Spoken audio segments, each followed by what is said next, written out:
Hello అండి. Welcome to our channel. ఈరోజైతే మీ ముందుకు ఒక ఇంపార్టెంట్ అండ్ యూస్ఫుల్ ఇన్ఫర్మేషన్ అయితే తీసుకురాబోతున్నాం. అదే మ్యూచువల్ ఫండ్స్ విత్డ్రాల్ పైన ఎగ్జిట్‌లోని ఎలా అవాయిడ్ చేయొచ్చు అనే దాని గురించి డిస్కస్ చేద్దాం. మీరు మ్యూచువల్ ఫండ్స్‌లో ఇన్వెస్ట్ చేస్తున్నారా? లేదా కొత్తగా స్టార్ట్ చేయాలనుకుంటున్నారా? అయితే ఈ ఇన్ఫర్మేషన్ మీరు ఖచ్చితంగా తెలుసుకోవాలి. అసలు మ్యూచువల్ ఫండ్స్ అంటే ఏంటి? ఇది ఒక కంపెనీ లాంటిది. Different types of investors pool చేసిన మనీని స్టాక్స్ అండ్ బాండ్స్ లో ఇన్వెస్ట్ చేస్తుంది.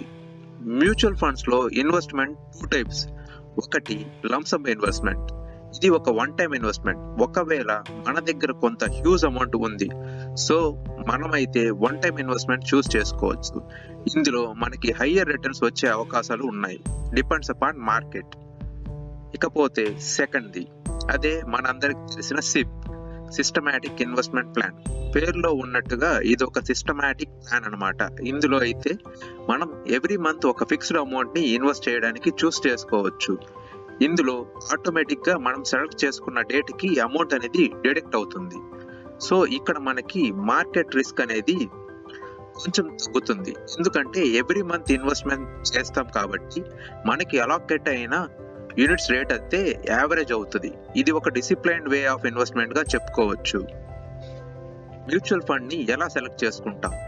మనం అందరం ఫండ్ సెలెక్ట్ చేసే ముందు ఆ ఫండ్ పాస్ట్ ఇయర్ లో ఎంత రిటర్న్ జనరేట్ చేసింది, ఏ కంపెనీస్ లో ఇన్వెస్ట్ చేసింది, ఆ ఫండ్ రెగ్యులర్ ఫండా లేక గ్రోత్ ఫండా అని ఫండ్ ఎక్స్పెన్సెస్ రేషియో ఎంత ఉంది అని చూస్తాం. కానీ వీటి అన్నిటితో పాటు ఇంకొక ఇంపార్టెంట్ టర్మ్ కూడా చెక్ చేసుకోవాలి. అదే ఎగ్జిట్ లోడ్. అసలు ఎగ్జిట్ లోడ్ ఏంటి? ఇది ఒక చార్జ్ ఆర్ ఫీజ్ లాంటిది. ఎలా అయితే మనం ఎఫ్డి బ్రేక్ చేసినప్పుడు ప్రీ మెచ్యూరిటీ ఛార్జెస్ ఉంటాయో, అలానే మ్యూచువల్ ఫండ్స్ లో ఎగ్జిట్ లోడ్ అనేది ఉంటుంది. ఫండ్ హౌసెస్ లో డిఫైన్ చేసిన స్పెసిఫిక్ పీరియడ్ కంటే ముందే మనం రిడీమ్ చేస్తే మనకి ఎగ్జిట్ లోడ్ అనేది చార్జ్ చేస్తారు. ఇది fund house to fund house vary అవుతుంది. కొన్ని ఫండ్ హౌస్ లో విత్ ఇన్ 15 days లోపల రిడీమ్ చేస్తే 1% ఎగ్జిట్ లోడ్ వేస్తారు.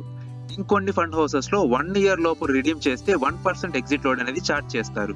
సో మనం ఆ డిఫైన్ చేసిన పీరియడ్ కంటే ముందే రిడీమ్ చేస్తే మనకి ఎగ్జిట్ లోడ్ అనేది పడుతుంది. ఒక ఎగ్జాంపుల్ తీసుకుందాం. శంకర్ అనే వ్యక్తి సిప్ లో ఎవ్రీ మంత్ ఇన్వెస్ట్ చేస్తున్నారు. ఫిబ్రవరి 2024 నుంచి జనవరి 2025 వరకు కంటిన్యూస్ గా చేశారు. అండ్ వాళ్ళు అనుకున్న రిటర్న్స్ రీచ్ అయ్యేసరికి రిడీమ్ చేసి ప్రాఫిట్ తీసుకుందామని విత్డ్రాల్ చేయాలనుకున్నారు. సో ఫిబ్రవరి 2025 లో రిడీమ్ చేసేటప్పటికి మనం ఏదైతే 2024 ఫిబ్రవరిలో ఇన్వెస్ట్ చేసామో దానికి మాత్రమే ఇయర్స్ ఏజ్ అయితే కంప్లీట్ అయ్యింది. అండ్ రిమైనింగ్ వాటికి చూసినట్టయితే 12 months ఏజ్ అనేది కంప్లీట్ అవ్వలేదు. మనలో చాలా మంది ఇక్కడే పొరపాటు చేస్తూ ఉంటాం. నేను 12 months బ్యాక్ ఇన్వెస్ట్ చేశాను కదా, సో ఆ స్పెసిఫిక్ టెన్యూర్ అయిపోయింది అనుకొని రిడీమ్ అయితే చేస్తారు. అప్పుడు చూస్తే ఎగ్జిట్ లోడ్ అనేది మనకి పడుతుంది. సో ఇక్కడ మనం గమనించాల్సిన పాయింట్ ఏంటంటే మనం ఎవ్రీ యూనిట్ కి 12 months అనేది రీచ్ అవ్వాలి. అప్పుడే మనకి ఎగ్జిట్ లోడ్ అయితే ఉండదు. మన ఎగ్జాంపుల్లో ఓన్లీ ఫిబ్రవరి 2024 ఇన్వెస్ట్మెంట్ కి మాత్రమే 12 months అనేది అయ్యింది. రిమైనింగ్ వాటికి 1% ఎగ్జిట్ లోడ్ అయితే పే చేయాల్సి వస్తుంది. అలానే లంసమ్ లో చూసుకుంటే మనం ఇది ఒక్కసారిగా ఇన్వెస్ట్ చేస్తాం కాబట్టి దీనికి ఆ పర్టికులర్ డే నుంచి 1 year లోపు విత్డ్రా చేస్తే ఎగ్జిట్ లోడ్ అనేది ఛార్జ్ అవుతుంది.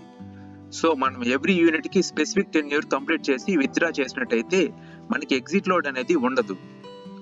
ఇదండి మన ఈ రోజు కంటెంట్. మీకు ఈ కంటెంట్ నచ్చినట్టయితే మీ లైక్స్ అండ్ సబ్స్క్రిప్షన్ రూపంలో తెలియజేస్తారని కోరుకుంటూ మీకోసం మీ రేపటి కోసం 9999 థ్యాంక్ యూ.